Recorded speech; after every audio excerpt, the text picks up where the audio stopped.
मृत भोज का बहिष्कार किया।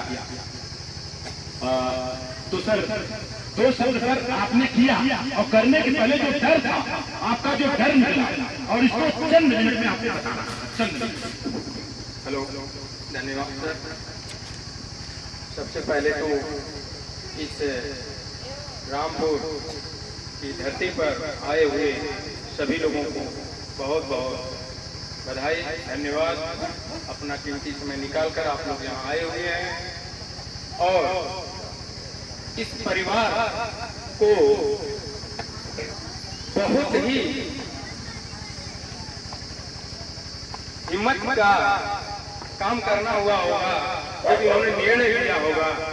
बड़ा अब तब क्या करें, कैसे होगा, लोग क्या कहेंगे, यह जरूर दिमाग में दौड़ता रहा होगा।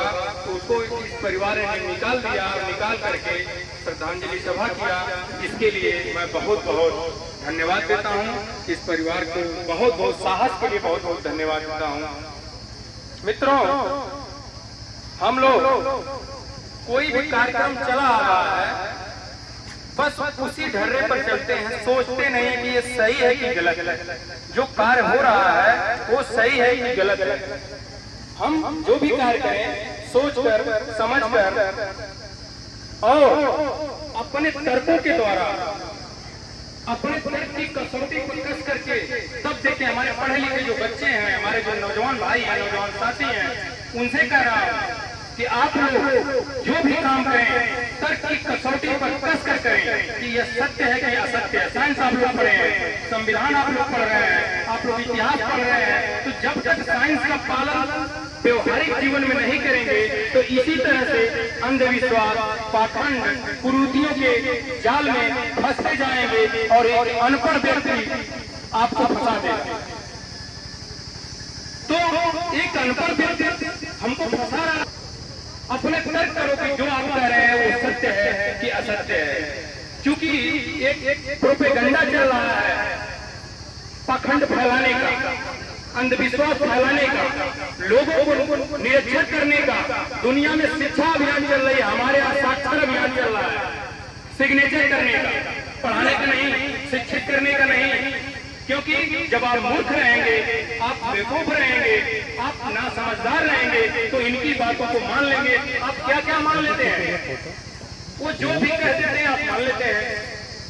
बताइए, घी को जलाते हैं,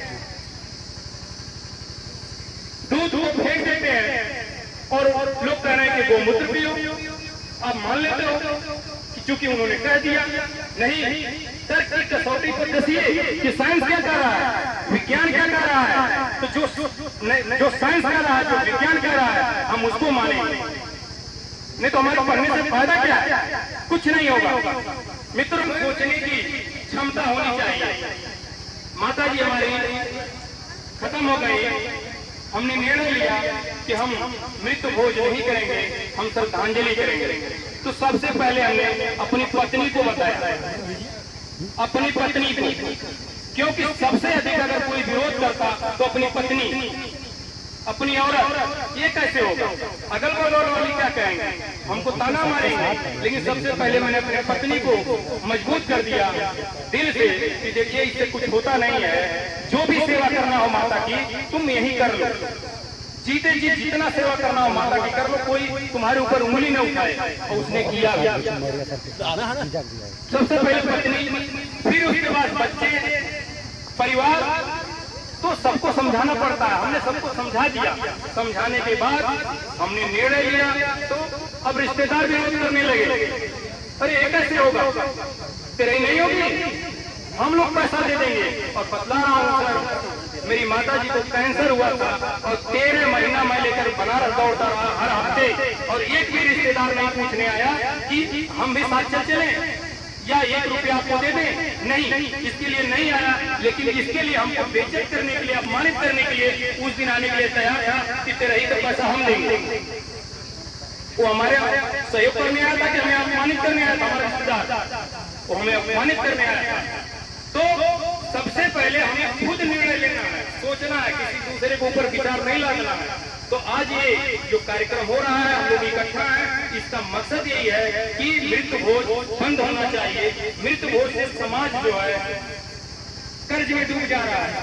सही ईमानदारी से आप बताइए, मैं अपने गांव के प्रधान से पूछा था कि प्रधान जी आप ये बताइए कि अगर गांव में कोई मर जाता है तो कितने प्रतिशत लोग हैं जो कर्ज मांगते हैं? उन्होंने कहा मास्टर साहब 70% लोग। तो हम कर्ज लेकर के दूसरे को खिला रहे हैं और दूसरे लोग खा रहे हैं, क्या अच्छा काम है? अगर हमारे नहीं